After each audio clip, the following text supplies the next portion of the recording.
अस्सलाम वालेकुम व्यूअर्स, कैसे हैं आप सब लोग। अच्छा जी, रवायती खानों का अपना एक अलग ही लुत्फ़ होता है और जब बात हो ज़ौक़ और जायके की तो बीफ पुलाव का नाम मेरे ख़्याल में सबसे पहले आता है। तो इसीलिए आज हम आपकी दावतों की शान बढ़ाने के लिए लेकर आ रहे हैं ऑथेंटिक और रवायती बीफ पुलाव की ऐसी रेसिपी।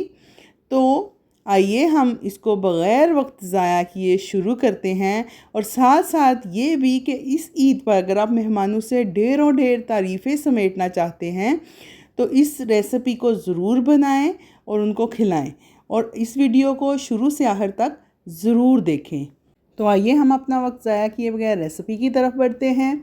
1 किलो मैंने बीफ लिया है, इसको 3-4 पानी से अच्छी तरह मैंने धो लिया है और कुकर में डालकर इसमें 1.5 से 2 लीटर या 3 लीटर तक का पानी जो है वो डाल सकते हैं। इससे हमारे पास फिर बहुत अच्छी सी और मिकदार में ज़्यादा यखनी जो है वो बन जाएगी, जिसका हम पानी की जगह पे फिर इस चावलों में इस्तेमाल करेंगे और इससे टेस्ट जो है चावलों का बहुत अच्छा आएगा और फ्लेवरफुल चावल बनेंगे। 4 जवे यहाँ पे मैंने लहसुन के डाल दिए हैं, आपने साबुत ही लहसुन इस तरह से डाल देना है।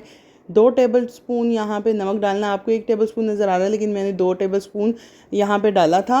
तो अब यहाँ पे कुछ खड़े मसाले हैं जो इसमें जाएंगे। 2 टेबल स्पून के करीब हमारे पास साबुत खुश्क धनिया है, वो इस्तेमाल करेंगे। बाकी कुछ खड़े मसाले हैं, दालचीनी है, बड़ी इलायची है, थोड़ी सी काली मिर्चें हैं, ज़ीरा है 1 टेबल स्पून, और 1 टेबल स्पून मैंने सौंफ का भी यहाँ पे इस्तेमाल किया है।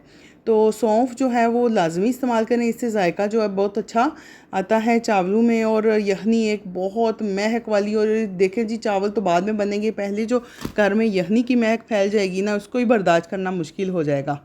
तो यहाँ पे फिर मैंने कुकर को चला दिया था, तकरीबन मेरा जो है वो 10 से 15 मिनट लगे थे।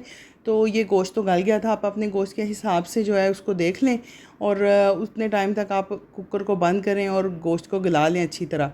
तो जब तक यहाँ पे गोश्त हो रहा था मैंने चावल निकाल लिए थे। चावल मैं इस प्याली से ही मापती हूँ, मेरे मुताबिक ये कोई 1 पाव की प्याली होती है, तो मैं तो यहाँ पे 4 प्याली चावल यानी 1 किलो के करीब चावल लूँगी। तो आप अपने हिसाब से गिलास से अगर मापते हैं तो गिलास से माप लें, जिस तरह से भी। तो मैंने यहाँ पे 4 प्याली चावल निकाले थे। अच्छा, इसी दौरान कुछ मैं देख रही थी भी बाद में कि टाइम हो चुका था और गोश्त को मैंने कहा कि चेक कर लेता चाहिए कि गल चुका है कि नहीं। तो यहाँ पे मैंने गोश्त को चेक किया, देखें जी यखनी, आप इसका कलर ही चेक करें कि कितना ज़बरदस्त निकल के आया है। और यहाँ पे गोश्त को चेक करेंगे कि अच्छी तरह गल चुका है कि नहीं। देखें रुई की तरह गोश्त हो गया है, नरम, और इसमें नली भी है। इसका टेस्ट पुलाव का ऐसा बनने वाला है कि आप यकीन करें कि दिल करता है कि इसके साथ और कुछ भी ना हो, खाली बंदा पुलाव ही खाता रहे। अच्छा जी, उसमें अब जो लहसुन हमने डाला था उसको निकाल लेंगे, अलहदा से रख देंगे, ताकि जब हम इसको वापस निचोड़ेंगे ना चावलों में तो ये फिर तब गर्म नहीं होगा। अलहदा से रखने से, अगर यखनी में ही पड़ा रहेगा तो ये गर्म होगा और फिर जब हम इसको निचोड़ेंगे हाथ से तो फिर हाथ जलने का खदशा होगा। इस तरह से निकालें और इसको एक साइड पे। अच्छा जी, फिर इसको आपने साइड पे रख देना है। एक आपने पतीला ले लेना है खूबसूरत सा। देखें जी मैंने मांझ के अपने हाथों से इस पतीले को कितना चिट्टा कर दिया हुआ है। तो अब इसमें आपने तकरीबन 1 कप के करीब ऑयल डालना है। 1 कप से थोड़ा सा कम ले सकते हैं आप। ऑयल इस्तेमाल करते हैं वो भी ठीक है, अगर आप घी में पकाना चाहते हैं तो आपकी मर्ज़ी है। पुलाव में ऑलरेडी चूँकि बीफ में बहुत ज़्यादा इस तरह से वो चर्बी वगैरह होती है तो वो ऑयली होता है, तो मैं इसको ऑयल में ही पकाती हूँ। तो 2 प्याज यहाँ पे मैंने ले लिए थे दरमियानी साइज़ के, और उनको इस तरह से काट के तो ऑयल के अंदर डाल दिया। अब जी जनाब जी, हमने करना है इन प्याज़ों को अच्छी तरह तरफूना है ताकि ये बहुत ज़्यादा अच्छे तरीके से ब्राउन हो जाए। अब देखें जी यहाँ पे प्याज ब्राउन हो रहे हैं, कुछ हो चुके हैं।